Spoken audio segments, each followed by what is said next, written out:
Your Steve Jones Show podcast is loading now. The Steve Jones Show podcast is sponsored by Sunbury Motors, North 4th Street in Sunbury, and Sunbury Motors Kia, routes 11 and 15 in Hummel's Wharf.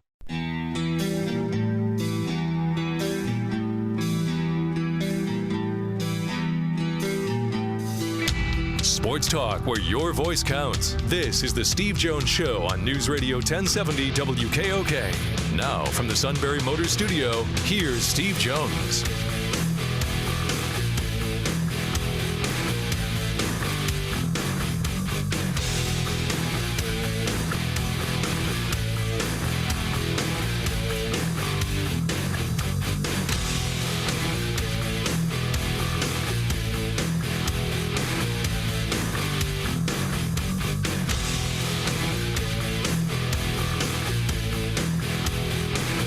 Hey there, how are you? Wednesday edition of the Steve Jones Show, News Radio 1070. WKOK, Sean Carey here. Steve will be there in just a few in the Sunbury Motors studio. Sunbury Motors Ford, Lincoln, Hyundai, North 4th Street Auto Plaza, Sunbury. And Sunbury Motors Kia on the Strip routes 11 and 15 in Hummel's Wharf. Lots of ways to get in touch with us. Through social media, you can follow us on Twitter. Our Twitter handle at Steve Jones PSU. Like us on Facebook. And, of course, we've got SteveJonesShow.com. 3 months of shows archived there. And we invite you to subscribe to our Steve Jones Show podcast. Very important information audio source for all the Penn State fans as we're now heading into Penn State Pitt. I believe local authorities use that to use the Steve Jones Show podcast to get people to confess. We're going to keep playing this. Different vetting process, okay? until you give up the info. Stop it! Stop! The Inquisition.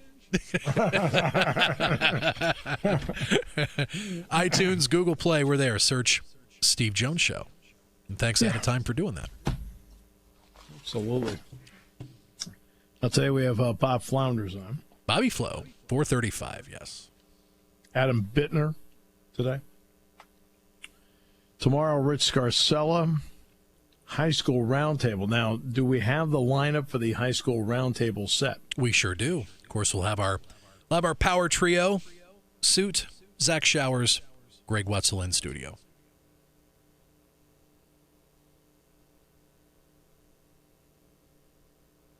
The guy we had for Shikellamy last week, that was actually really good. Okay.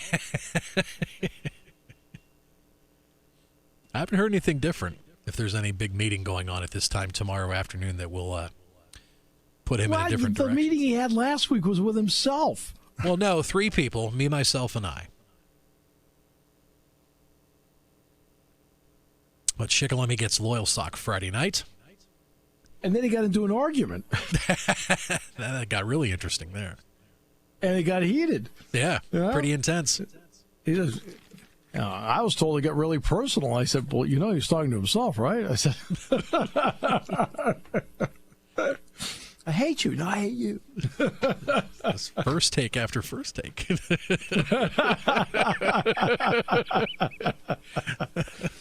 Oh. See, I enjoy when he's on the high school football segment because I'll ask him, can you preview the game? Then I'll go up, I'll make a sandwich, get a drink, come back, and just with about a minute to go in the answer, I'm pretty much done with lunch.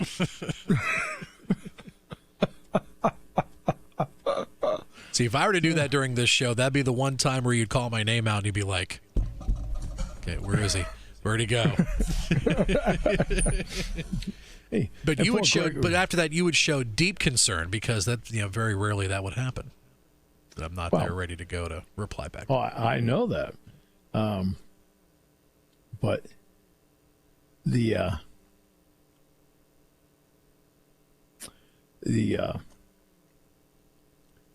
so they've got Loyal Sock. Yep. Okay, Selinsgrove has Southern Columbia. Ooh, at Southern. That's an amazing story. Yeah. 60 plus regular season winning streak. Why is Southern Columbia? I mean, I could see if it were a Catholic school, a non-public school, or essentially, look, no matter, essentially you can recruit. Okay, let's be fair about it. Okay, you can really get anybody you want. Doesn't really matter about your district, correct? But these guys are good every single year. It's amazing. And they change personnel like everybody else does. They don't have 10-year veterans. You know, hey, here's Henry Heinowski in his 12th year. And it's like, no, it's not the way it is. It really is an amazing story why they're good every year. It's like when Curry was at Berwick, they were good almost every year there when George was there. Yeah. You ever talk to George? And then this is on me. It's really weird you bring that up because I almost had a brush with George Curry in Pittsburgh. I'm trying to remember the year, but we were in Pittsburgh for a Steelers game. And it could have been the first year Heinz Field was open, 2001. So it could have been that far back. Okay. And we were over in Station Square, and we got dinner at Houlihan's or something like that the night before. And we were strolling around in Station Square doing some shopping. And I turned the corner, and there was George Curry. He was in town. And yeah, it was really cool. I didn't want to bother him. I didn't go up to him and say hi, but I knew just with not even a half a second I looked, and I was like, yeah, that's Coach Curry. Oh, I've had some long talks with George over the years because he'd come show up at a Penn State football practice, and he and I would chat for half hour here, half hour there. I liked him. Pure football guy. Oh, yeah, absolute football guy. Oh, yeah. But it's like talking to him. He just was a good guy to talk to. So, yeah. But amazing. Year after year after year at Berwick, he was good all the time. I mean, you know, recognized nationally year in and year out. It's amazing how some places are able to do it, because I've always felt that was one of the areas where in high school football, you're at the mercy of what your town produces. I mean, that's, you know, you're at the mercy of okay, we're out athletes. Yeah, that Tigers train just keeps going and going. We hear a lot about Stone Hollenbach, the quarterback, Julian Fleming, the wideout, and they got a great running game with Gage Garcia. Well, guess who's now a member of the family tree that's moving on up? Gage Garcia's younger brother. He is already getting some playing time. Amazing. Yeah. Fox News did a report on Brett Baer's show last night, and it was actually 2 nights. It was on Monday night about declining numbers in high school football. Now, I think there are declining numbers in high school football for a couple reasons. One of them is consolidation of school districts. I mean, consolidation of school districts will knock down the number of teams that are playing for obvious reasons. But I also think something that really is not discussed a lot is that there are exponentially more options today for young people. Soccer is a big deal. Cross country, lacrosse. A lot of young people specializing in one sport, which, as you know, I don't believe in. I think you should play as many sports as you want, and I think you should enjoy as many as you can. And if it turns out there's one that you're terrific at, guess what? The fact you're playing any other sport that you're playing probably is a good way to keep you fresh. Yeah, I've told you about my nephew who's going to be 10 in October. He's been playing baseball since he was 4. He's now contemplating trying out soccer, giving that a shot. For him. Yeah. Oh, good for him. And he may find he loves baseball more because he's played soccer. It might keep him fresh in terms of always just doing baseball all the time. Although he may not realize there's a lot of running you do in soccer. I think he maybe just thought they just stood around and would kick it toward the goal. And it's like, no, a little more than that. So I always refer to that as guppy ball. Hey, look, the ball, all the guppies run toward the ball. It's like, no, it's not going to work. It's not how they play it. So they say you may get a little more of a workout and burn some extra calories than you do playing baseball. Yeah. But they were talking about the participation numbers. And, let's take, for example, one in our area. Didn't Milton get down into the low 20s at one point? Very close to that, yes. Yeah, like 22, 23 guys. And even a couple of years ago when Danville went on that great run, I mean, their numbers were in the 20s as well. Yeah. Williamsport, a 6A school. The number I heard, they're right around 3 dozen. They're close to 35, 36. Let's see, State College has high participation numbers. State College has very high participation numbers. But it's not like that everywhere. And geez, I don't, look, I've felt that with several different issues, you feel like the sport of football gets more positive attention and more negative attention than any other sport. It gets both. It gets positive and negative attention. Positive because people love football.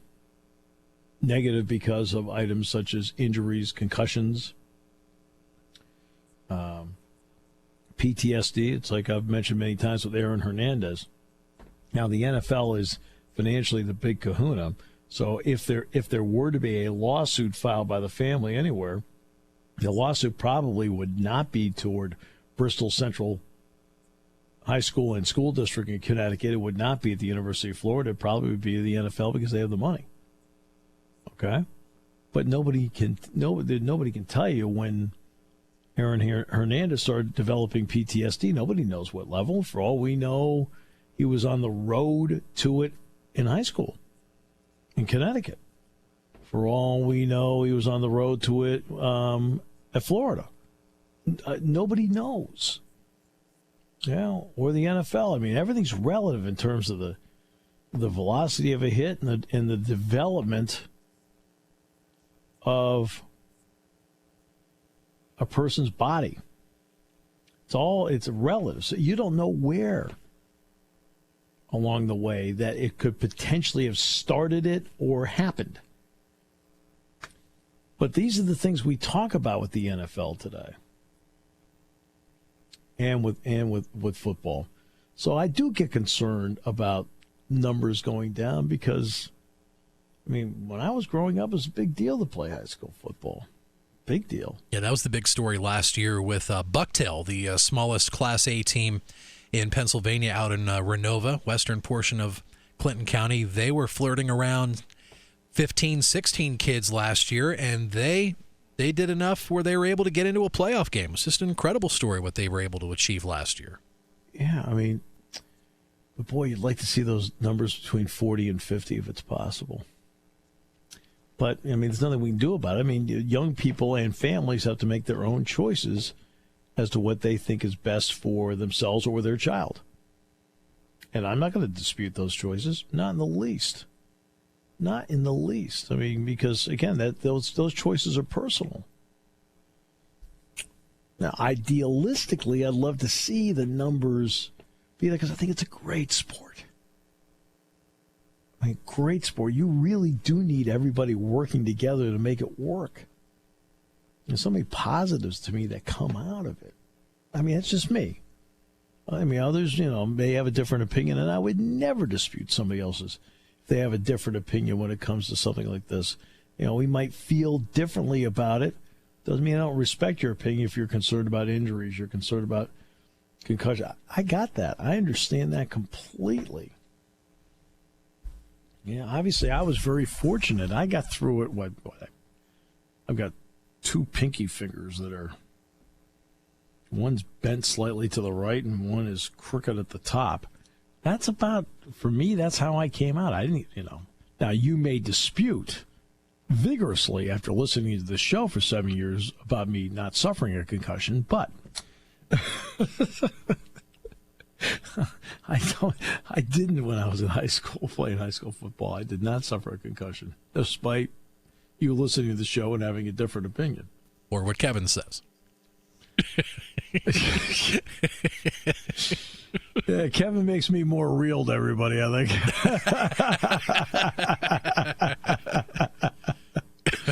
We'll take a break. We'll come back with more in a moment here on News Radio 1070 WKOK, brought to you by Sunbury Motors.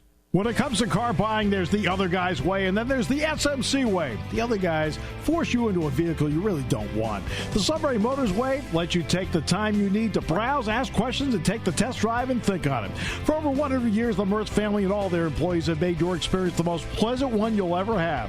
The other guys won't offer you the best price for your trade, no matter how much they say they will. The SMC way is their promise to provide you with the most money the market shows your vehicle is worth.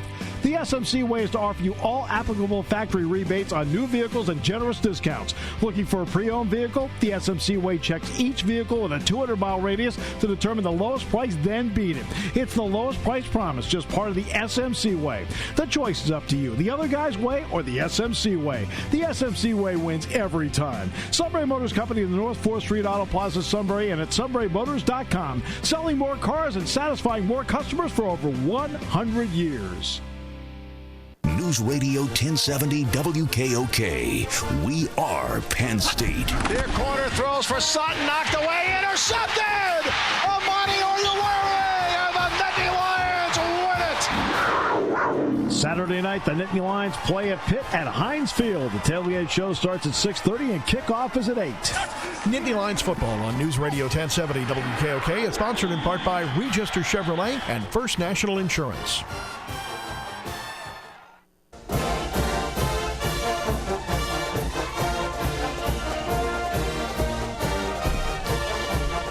Welcome back. Great to have you with us. Penn State and Pitt coming up. My stance on the Pitt thing has always been this, and it's always been very simple. I've always looked at it in the big picture context of Penn State football. And here's where I've come down. If there were 8 conference games for Penn State, if they had 8, I would be all for taking a spot and carving it out for Pitt, as long as you had the flexibility to take another availability and move some games around the country, like Virginia Tech, Auburn, that are coming up for Penn State, even West Virginia, which is coming up. I'm all for that. But with 9 conference games, you lose all your flexibility. See, Pitt is in the ACC, and obviously the ACC and the SEC are both 8 conference games. So they have 4 openings. You notice last year, after Pitt played Penn State, they played Oklahoma State. They've done that in each of the last 2 years because they've had that flexibility to do that. And I respect the fact that Pitt did that. But Penn State's got the 9 conference games. And you're saying, well, they still have that one spot, which is very, very true. Except, do you want to be locked into that game every single year? Because I feel like Penn State's in a position with its recruiting and what it's done where they're now in that conversation all the time as to whether they've got a shot at the college football playoff. And I always go back to Iowa.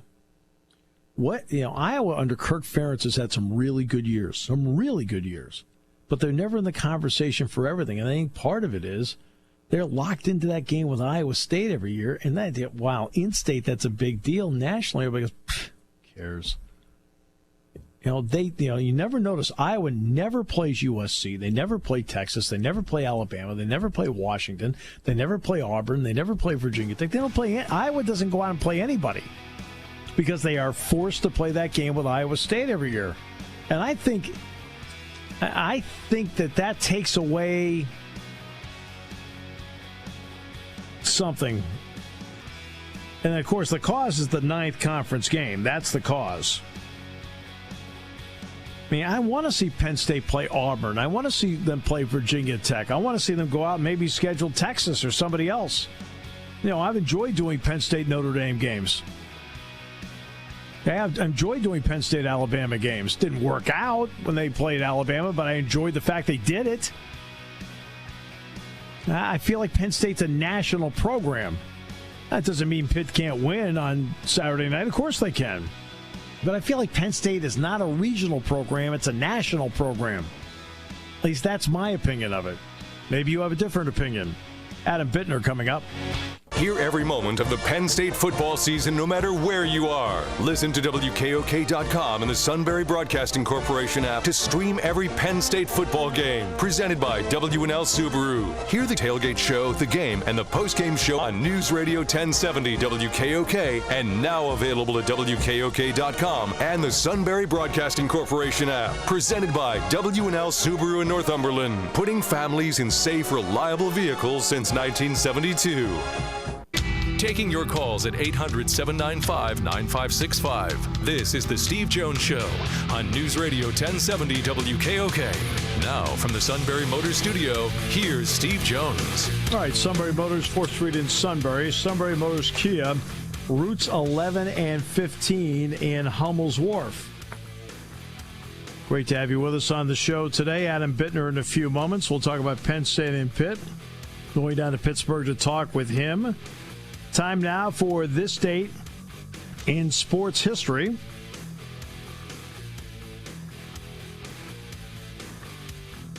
On this date in sports history,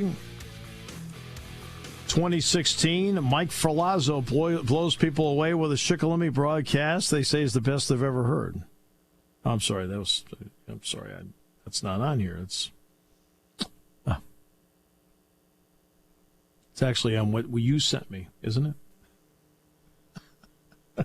Ironically enough, he just turned the corner and came in the studio. Not for Lazo, but... Oh, and how's he doing? He's doing great. You know, it's 3:35 tomorrow. 3:35 tomorrow for the roundtable, not today. Oh, he said... Oh, I tell you right now, I felt like I was going from Saturday softball to watching a heavyweight baseball game with 98-mile-per-hour fastballs. It was really good. But I'll say this, as I said earlier, and then people know I'm not afraid to tell the suit exactly, straightforward. Nothing's behind his back. I mean, the bottom line is this. I ask you to preview the game. I get up, make a sandwich, get a beverage, bring it back down. Usually about 2 sentences to go. I'm back, settled back in again. In plenty of time, yes. He walked away. No, he's still shaking. here. Oh, yeah, he is? Shaking his head, yeah. The long trip shaking that head. All right, so let's get to this day in sports history. Babe Ruth hit his first professional home run in the International League, and then in 1918, he threw a 6-hitter in the opening game of the World Series for the Red Sox. For 39 years. 39 years. Let's see if the suit knows this. What records did Babe Ruth hold for 39 years? Let's see if the suit knows this. Oh, go ahead and repeat that one more time. Okay. What records did Babe Ruth hold for 39 years? And dead air is not the way to go in radio. No, you got that right. We will say most strikeouts. See, that's the difference. I work with such negative people. All right. Okay. Okay. He, for 39 years, Babe Ruth was the record holder for the most World Series home runs with 15, and also the record holder for most consecutive World Series innings pitched without giving up a run, 29 2/3. He held both records at the same time for 39 years. Oh. Meanwhile, Captain Negative over there. Most strikeouts, hit by pitch, thrown out stealing. He was going to say stealing, ironically enough. So, see, you've known him long enough. Okay. Now, the suit should know I have 2 Olympic notes here. One good and one bad. The good, Cassius Clay won the gold medal in light heavyweight boxing in Rome in 1960 on this date. But in 1972, Arab guerrillas, Black September, attacked the Israeli delegation at Munich. 11 members of the Israeli Olympic team, 5 guerrillas and a police officer were killed in the siege. Let's see. Chris Evert retired from professional tennis in 1989. Mark McGwire's 60th home run, 1998 to tie Babe Ruth. And the Islanders signed Alexei Yashin to a 10-year, $90 million contract. Note to Steelers on Le'Veon Bell. It didn't work. Is there anything else the suit wishes to add before we move on? He says, bye-bye, Bell. Okay, who's Bell? Le'Veon. Oh. Look, okay, here's the bottom line. Very, very quickly.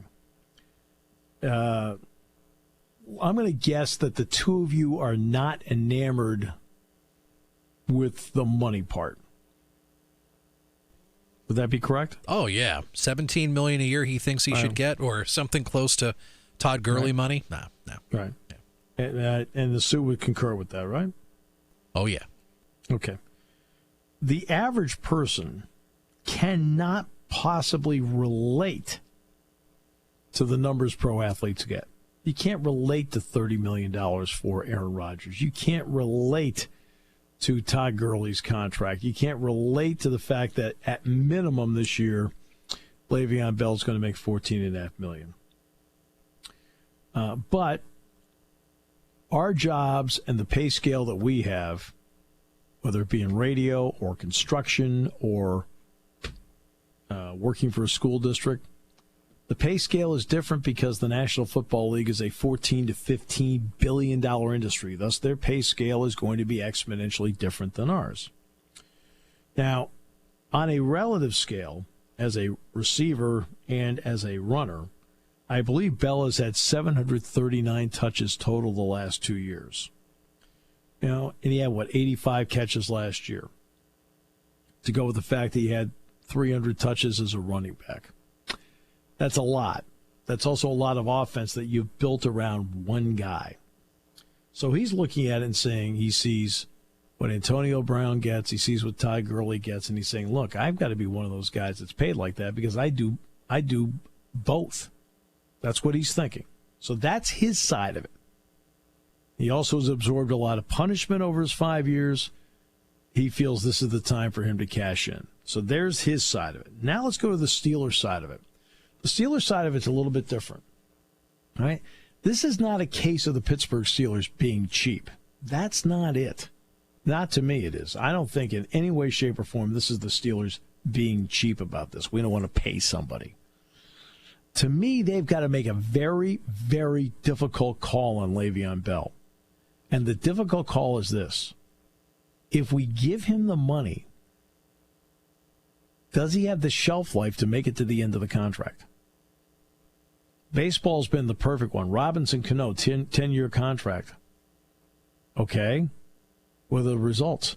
Albert Pujols, 10-year contract. How many times has, as a player, injuries have had him break down the older he's gotten? Same thing with this. The Steelers had to make the tough call. Like, okay, we can give you $17 million per year, but are we going to get $17 million per year in return? Or 2 years into this thing, because of usage and the fact that you are a little bit older, are you going to start, quote, breaking down? It's a hard call because you're guessing. Now the next part, what kind of leverage does Le'Veon Bell have? Who in the NFL would give him that money if he were a free agent? Who? Because of the position he plays, I'm not so sure he'd have as many takers out there as he realizes.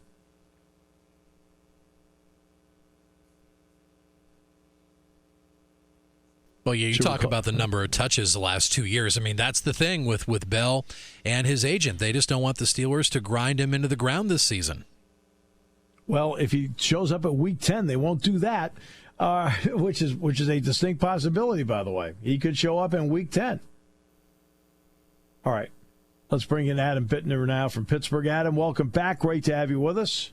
Great to talk to you, Steve. How are you? Good. When you watched the game Saturday, what were some notes that you made mentally in observing?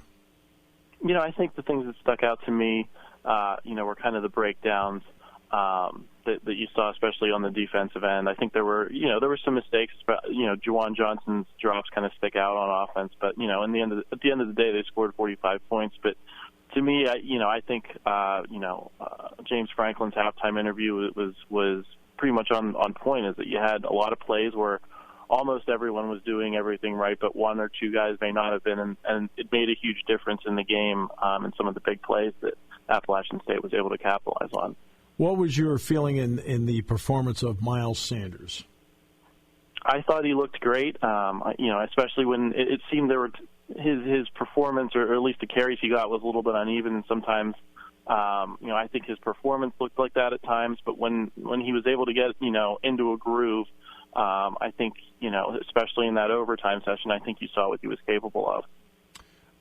Was it possible that maybe on a day like that he was fresh for the overtime session because he was used? I'm just throwing that out there as a possibility, because there's going to be some games he's going to have to carry the ball 25, 30 times, but is it possible he may have been fresh for overtime? Certainly, and I wouldn't necessarily interpret that as a criticism. I think, with all the talent they have in that backfield, all the different looks they want to be able to give defenses, that's something that he's going to have to adapt to, as much as maybe the play callers are going to have to be mindful of that. It's just something that you're going to have to work out. But I did notice that it was especially those moments where he got to get into a groove that he really looked great. Right, no question, he did. Adam, you're younger. A lot of people I work around are younger. What does this series mean to you, if anything? The Pitt series? Yep. I think as I grew up in Western Pennsylvania, I grew up with it in the classroom, even when it wasn't going on, in the 2000s and the early 2010s. That was something that was always present in my life, was that rivalry, was that trash talk between the two sides. So, I think it runs pretty deep in Western Pennsylvania still, regardless of whether the teams are playing or not. I think Penn State's also changing a lot. I think, it's not just a Pennsylvania school anymore. It really is a regional school. There are students and alumni from so many different areas of the Northeast now that, I can understand how it's seen differently in a lot of the Penn State fan base. But to me, and I think to a lot of my readers and people I grew up around in Western Pennsylvania, this series still matters, and it's still a big deal when these teams meet on Saturday. What did they tell you? I mean, in fact, let me put it this way. What do the Pitt fans tell you among your readers? What do the Penn State fans tell you among your readers? The Penn State opinions will kind of run the gamut. I get a lot of Penn State people who say, "Hey, I know a lot of Penn State fans don't care about this as much, but I love to tailgate with my family at these games. I love to get in the back and forth with the guys at the office. I like the feeling of seeing Penn State win in Pittsburgh, and I think the Pitt fans are pretty much in a similar boat, especially now that they're in the ACC and they don't have West Virginia." They don't really have any natural rivals in that conference anymore. I think they feel the loss of the Penn State series a lot. And, I think also to them, the attitude bothers them a lot, too. It's not so much that Penn State doesn't want to play this series every year. I think you could make a sound argument to a Pitt fan and say, hey, these are the reasons Penn State doesn't want to keep this series going. But I think while this series is going on, they wish that the Penn State side would get a little more into it and reciprocate that rivalry the way it was in the glory days. Yeah, obviously the glory days were 74 to really 85 in the series. I mean, those were the glory days of it. I lived it, saw it firsthand. So what do you think of this Pitt team this year? I didn't really get a chance to watch the Albany game on Saturday, so it's tough to make heads or tails of them yet. I think they lost a lot of playmakers like Jordan Whitehead on that defense, and they're very optimistic about some of these young guys that have been recruited to play in Narduzzi's system, which really relies on leaving a lot of those guys in the secondary on islands so that the front seven can wreak a little havoc. We saw that at Michigan State, and he just really hasn't had the personnel to run that to this point. So, I think it'll be interesting to see, can these guys that are rather unheralded, or, in the case of, Paris Ford, a prominent Whitfield recruit who we just haven't gotten to see play, can they step into these roles and make this defense closer to what Pat Narduzzi probably would like to run? How is Pat Narduzzi perceived in Pittsburgh now in his fourth year? I think it's funny how much that Miami game really affected things. I think especially after they lost to North Carolina at home last year, there was a lot of angst about him. Then a couple of weeks later, he goes out and beats Miami, and a lot of that has kind of fallen by the wayside. I think there's an understanding that, something Pitt has lacked is consistency in the head coaching position, and that has taken its toll on the program as much as anything, and that it's going to take time to build back to that point. So I think I think that Miami win bought him the patience that he needs from the fan base and from the donor class. Tell us a little bit about what you know about Kenny Pickett and the kind of player he is. Well, I think the fact is that we really don't know a whole lot. He managed the game well in that Miami game, but we haven't seen a whole lot of him on the field. I do know he had a great camp.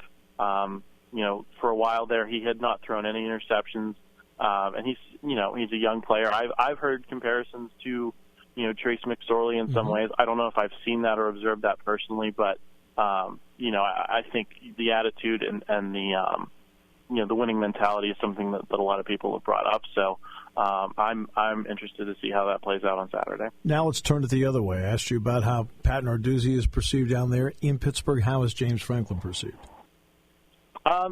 I think he is. It depends upon who you ask, obviously. I think most Penn State fans would perceive him as most any other Penn State fans would anywhere else. I don't think Pitt fans like him. I don't think some of his comments have been taken the wrong way, and I know he addressed that yesterday at his news conference, specifically the comparison to Akron. I think if you're a Penn State fan and you follow this program every week and you hear his, the next game is the biggest game mantra, then yeah, you can see that consistency. But I think, it still sticks in people's craw that he made that specific comparison, I think, to Akron as opposed to a program a Pitt fan might see as something closer to a peer. Then I'll follow it up. We'll keep it in order. What about Trace McSorley and your thoughts? I think there's a lot of respect for him. I think people see him as a winner. He's pretty straight-laced. He hasn't, other than, beating Pitt last year, hasn't given people a lot of reason to have a whole lot of antipathy for him. So I think there's a lot of respect for Trace McSorley in Pittsburgh. All right. So what do you think about Saturday? Everybody's going to get a chance to tailgate for 12 minutes.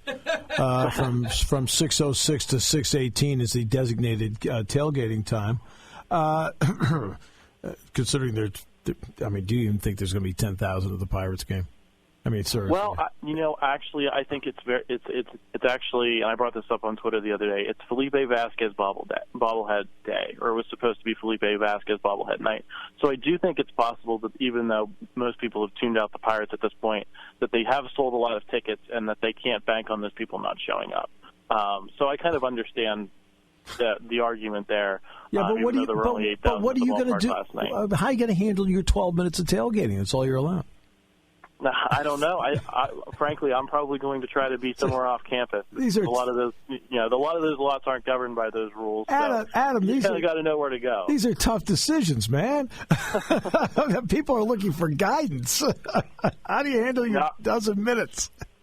I got a couple lots that I'm going to be. I got scoped out, so I think I'll be okay. See, listen to the veteran here. Listen to him. He knows what he's doing. He's got it under control.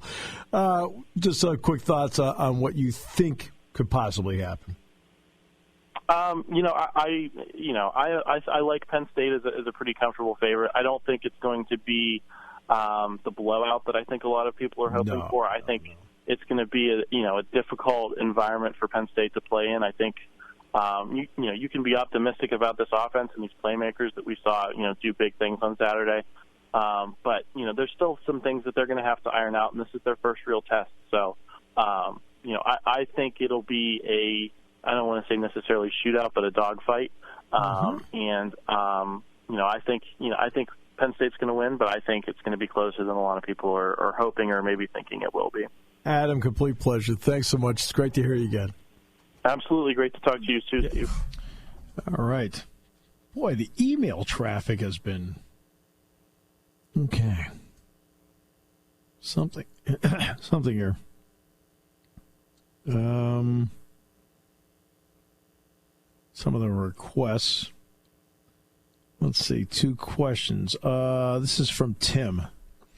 Tim, greatly enjoy your show on the WKOK app and or podcast on iTunes. Sean carries you. What does that mean? 2 questions. Thank you, Tim. No, this is from someone named Deb. No.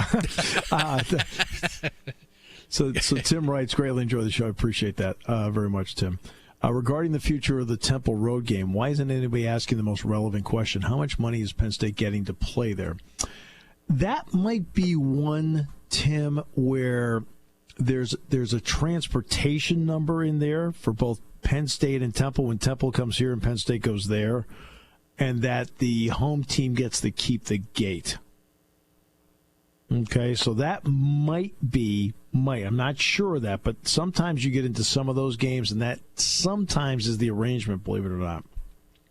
Also, with some Penn State football coaches having assistant or associate in their title, what does that mean? Could you go through a list of coaches and tell us what their responsibilities are beyond the position they coach? All right, assistant and associate, okay, associate's a way of getting the coach more money. It's a designation.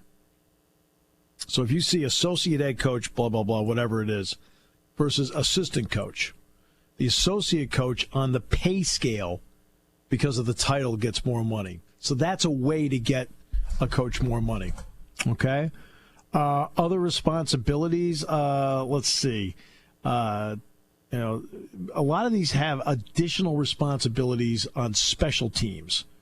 Like Matt Linegrover working with the field goal unit, Tyler Bowen working with the kickoff coverage unit and the kickoff return unit. So, I mean, that's what you have, guys that are working on stuff like that.